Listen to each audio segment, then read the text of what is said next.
उदयपुर जिल्लाको त्रियुगा नगरपालिका 15 खाबुमा जन्मिएका महेश कुमार बस्नेत आज नेपालको वैदेशिक रोजगार क्षेत्रकै सशक्त आवाज बनेका छन्।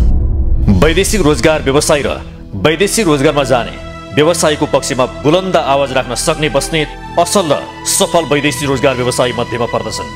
पत्रकारिता र राजनीतिक शास्त्रमा त्रिभुवन विश्वविद्यालयबाट स्नातकसम्मको अध्ययन गरेका बस्नेतको रुचि सामाजिक सेवामा पनि रहेका कारण पनि बस्नेत युवा समाज, रोटरी क्लब, उदयपुर समाज काठमाडौँ लगायतका राष्ट्रिय तथा अन्तर्राष्ट्रिय सङ्घ संस्थाहरूमा कहीँ संस्थापक सदस्य, कहीँ सचिव, कहीँ महासचिव, उपाध्यक्ष, अध्यक्ष त कहीँ सल्लाहकार समेतको भूमिका निभाइसकेका छन्। युरोप, अस्ट्रेलिया लगायत विश्वका करिब 1.5 दर्जन देशहरूको भ्रमण गरिसकेका बस्नेत व्यवसायी मात्रै होइनन्, समाजसेवी पनि हुन्।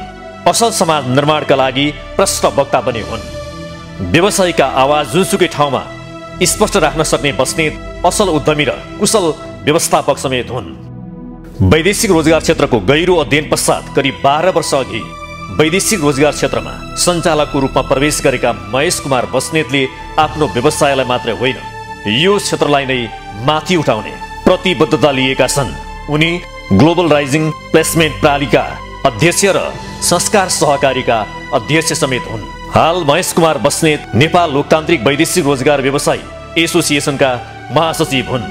उनी महासचिव भए पश्चात लोकतान्त्रिक एसोसिएसन थप चलायमान भएको व्यवसायीहरूले आभास गरेका छन्। कार्ययोजनाका साथ काम गर्ने बस्नेत महासचिव भएको समयमा दशकौं दशक गुमनाम भएका अग्रजहरू तथा संस्थापकहरूलाई खोजी खोजी सम्मान गर्ने संस्कारको सुरुवात भयो।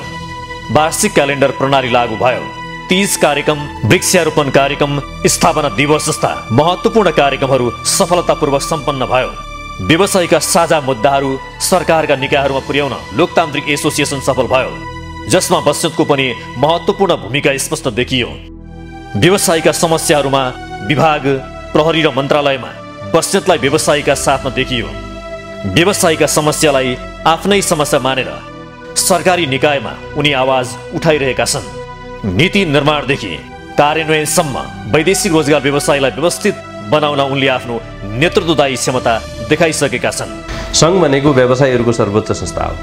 यो संस्थाले व्यवसायीहरूका साझा र संस्थागत समस्याहरूमा निकास निकाल्नु पर्दछ। त्यसको लागि पदमा भएपछि पदाधिकारीहरूले काम गर्नुपर्दछ। व्यवसायी सङ्घमा सही नीति, सही नेतृत्व, सही व्यवस्थापन भयो भने यो क्षेत्रलाई धेरै माथि उठाउन सकिन्छ। तब मात्र हामी सबै व्यवसायीहरूले गर्वका साथ वैदेशिक रोजगार व्यवसायी हौँ भन्न सक्छौँ। म यो क्षेत्रको रूपान्तरणको लागि मैदानमा छु। म जहाँ छु व्यवसायीहरूको हक, हित, अधिकार र संरक्षणको लागि छु। हाम्रो व्यवसाय र हाम्रो व्यावसायिक भविष्य सुरक्षित राख्न म यहाँ छु। म तपाईँहरूको आवाज बन्न चाहन्छु, त्यो पनि विश्वासको आवाज। र मैले महासचिवको जिम्मेवारी पाएमा मेरो सम्पूर्ण अनुभव, ज्ञान र ऊर्जाले व्यवसायीहरूको पक्षमा काम गर्नेछु। यो मेरो प्रतिबद्धता हो। एक निडर, इमान्दार, स्पष्ट दृष्टिकोण भएका व्यवसायी युवा नेता महेश कुमार बस्नेत व्यवसायीका समस्या समाधान गर्न, नीति निर्माणमा प्रभावकारी भूमिका खेल्न र वैदेशिक रोजगार व्यवसायलाई पारदर्शी, व्यवस्थित र सुरक्षित बनाउने दृढ सङ्कल्पका साथ उनी आसन्न नेपाल वैदेशिक रोजगार व्यवसायी सङ्घको निर्वाचनमा महासचिव पदका लागि उम्मेद्वार बनेका छन्। आसन्न नेपाल वैदेशिक रोजगार व्यवसायी सङ्घको निर्वाचनमा म महासचिवको रूपमा उम्मेद्वारको रूपमा छु। मेरो संस्थाको नाम ग्लोबल राइजिङ प्लेसमेन्ट प्रणाली र विगत 12 वर्षदेखि म वैदेशिक रोजगार क्षेत्रमा सक्रिय छु। नेपाल वैदेशिक रोजगार व्यवसायी सङ्घको निर्वाचनमा महासचिवको रूपमा आइरहँदाखेरि मैले मेरो जिम्मेवारी, मेरो कर्तव्यहरू बुझेको छु।